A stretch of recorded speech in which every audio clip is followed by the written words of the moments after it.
మా సిస్టర్ ఒక్కతే ఈ విషయంలో టాలెంటా? లేపోతే మీ పిల్లలు గూడా ఇలానే జేస్తారా? మార్కెట్‌కెళ్దాం అనుకున్నాము. ఎటన్నా బయటికెళ్దామంటే సిసిర బాగా ఎక్సైటెడ్‌గా ఉంటదన్నట్టు. అంటే నేను ముందు నుంచి అట్లే ప్రిపేర్ చేషినా కాబట్టి ఆమె చలికాలం గాబట్టి స్వెటరేసుకుంటేనే మమ్మీ బయటికి తీసుకపోతదని జెప్పేసి మమ్మీ స్వెటరేసుకో అని జెప్తది. నాకు స్వెటరెయ్ అంటది. ఈవెన్ ఆమెకి స్వెటర్ ప్లేస్ ఎక్కడుంటదో క్లియర్‌గా తెలుసు. చెప్పులేసుకోమంటది, చెప్పులేయమంటది. ఆ చెప్పులను మమ్మీ ఆ ప్లేస్ కమ్మను. దగ్గర తీసుకుపోయి గూడా జెప్తది.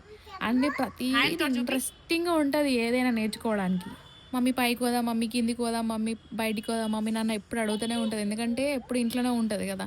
సో, నేను గూడా ఇంట్రెస్ట్ చూపిస్తా. ఎందుకంటే నేను గూడా ఎప్పుడు ఇంట్లోనే ఉంటా గాబట్టి, ఇగ బయటికి తీసుకపోతా. బయటికి తీసుకపోతే ఇంత తిన్నదరిగినట్టు ఉంటది. ఎప్పుడు అందరు పిల్లలు తింటలేరు, తింటలేరు అంటే ఏం తింటారు? ఊకే ఆట ఆడిపియాలే, లేకపోతే వాకింగ్ చేపియాలే, లేకపోతే ఏదో ఒక విషయంలో ఇన్వాల్వ్ చేయాలే గానీ, ఎప్పుడు కూసోబెట్టి తింటలే, తింటలే అంటే ఏం చేద్దాం? ఈవెన్ నేను ఇంత దింపినా, ఇంత చేసినా, ఇంత నడిపించినా గూడా ఈమె సక్కగా తినేది.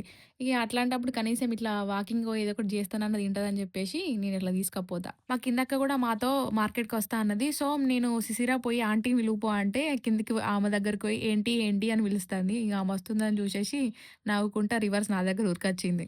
మా నియర్ బై రోజు ఏదో ఒక మార్కెట్ అయితేనే ఉంటది. అది కూడా దగ్గర దగ్గరనే ఉంటది. మళ్ళీ ఏవైనా ఈజీగా దొరుకుతాయి. ఇది బెస్ట్ పార్ట్ అనుకోవచ్చు మేముంటున్న దగ్గర. కావాల్సినయి అన్నీ తీసుకున్నాక గూడా అక్కడికి పోయి ఇదెంత, అదెంత అని అడిగి రావాలి కదా టైమ్ పాస్‌కి. మన ఇంట్ల ఎన్ని పచ్చళ్ళున్నా గూడా వాటి ముఖం గూడా చూడబుద్ధి గాదు. అదే హాస్టల్‌లో ఉన్నప్పుడో, లేకపోతే వేరే దగ్గర ఎక్కడైనా ఉన్నప్పుడు పచ్చళ్ళు కనిపిస్తే వాటిని చూత్తే ఎంత ఇంట్రెస్టింగ్‌గా అనిపిస్తాయో తినాలే, తినాలని జెప్పేసి.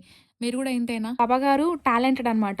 నైన్త్ మంత్‌లో ఉన్నప్పుడే ఒక ఫ్లోర్ మొత్తం ఎక్కేసింది. అప్పటి నుండి ఇప్పటికి ఆమె ఇంట్రెస్ట్ చూపిస్తాంది. ఈవెన్ మేము గూడా ఇంట్రెస్ట్ చూపిస్తన్నాం. ఇగ 3 ఫ్లోర్స్ ఎక్కుతుంది. ఇప్పుడు 3 ఫ్లోర్స్ దిగుతుంది. కాకపోతే ఏదైనా మేము అబ్జర్వ్ చేస్తూనే ఉంటాం. కాకపోతే ఇప్పుడు మా చెయ్యి వదిలేసి గూడా ఎక్కుతాంది, దిగుతుంది. దిగడం కొంచెము ప్రాబ్లమ్ అయితుంది గానీ, ఎక్కడం మాత్రం పర్ఫెక్ట్‌గా ఎక్కుతాంది. ఎక్కుతున్నప్పుడు గానీ, దిగుతున్నప్పుడు గానీ నాకు ఎంత భయమైతదంటే అసలు అంత భయమైతది. ఒకవేళ ఎక్కేటప్పుడు ఎత్తుకున్నా, దిగేటప్పుడు ఎత్తుకున్నా గూడా ఏం చేస్తదంటే చెంపల పండు పొట్టు పొట్టు కొడతది. ఏం చేయలేక దించిందనుకో దాన్ని లీనియన్స్ తీసుకొని పైకెక్కుతా, నేను కిందికి దిగుతా అంటుంది.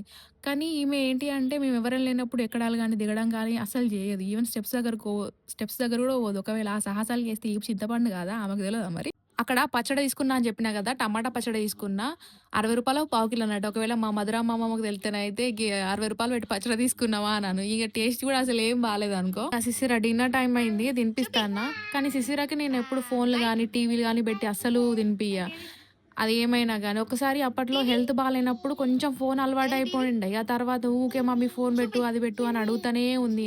కానీ ఫ్రిడ్జ్ నేను ఏది? ఎట్లనో చేసి ఇగ అవన్నీ మరిపిచ్చిన. చూపి. ఇగ హ్యాండ్ అప్పటి తోటి నుండి చూపి. ఇప్పటికి అదే కంటిన్యూ అవుతాంది. ఒకవేళ హెల్త్ ప్రాబ్లమ్స్ వస్తే మాత్రం ఫ్రిడ్జ్. ఆమె ఒక డిఫరెంట్‌గా బిహేవ్ చేస్తది. తినే ముత్తాంత తిండికి ఇల్లంతా వరుస్తది. ఒకవేళ తిన్నదనుకో ఊడ్చుకున్నా ఏమనిపియదు. ఒకవేళ తినకపోతే ఎంత